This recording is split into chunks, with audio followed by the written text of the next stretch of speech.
জুমার দিন বড় মসজিদে লোকজন ভিড় করেছে। সবাই পরিপাটি সুগন্ধি মেখে সুন্দর জামা পরে নামাজে এসেছে।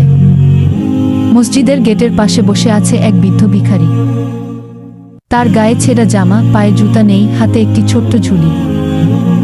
সে কাপা গলায় বলছে, ভাই, আল্লাহর রাস্তায় একটু সাহায্য করুন, জুমার দিনে দয়া করুন।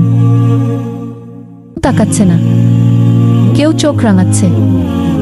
এক যুবক এগিয়ে এসে ধমক দিয়ে বলে, এখানে বসে ভিক্ষা করছো? এটা নামাজের জায়গা, ভিক্ষার না। ভিখারির চোখে পানি চলে আসে।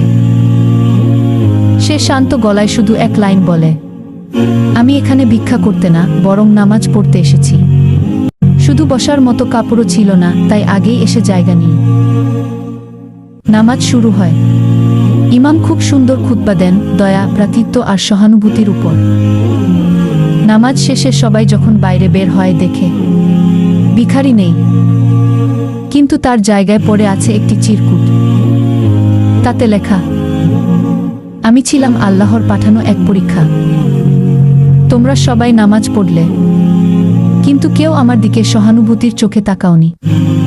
জুমার দিন শুধু সেজদা নয়, হৃদয় নরম করাও ইবাদত। গল্পটি থেকে শিক্ষণীয় বিষয়। আমরা অনেক সময় ইসলামের রীতি পালন করি বাহ্যিকভাবে, কিন্তু ভেতরের মানবতা হারিয়ে ফেলি। জুমার দিন শুধু নামাজ না, এটা মানুষকে ভালোবাসার, সহানুভূতি দেখানোরও দিন। প্রিয় সাবস্ক্রাইবাররা, ভিডিওটি ভালো লাগলে লাইক, কমেন্ট, শেয়ার করে চ্যানেলটি সাবস্ক্রাইব করে পাশে থাকার অনুরোধ রইল।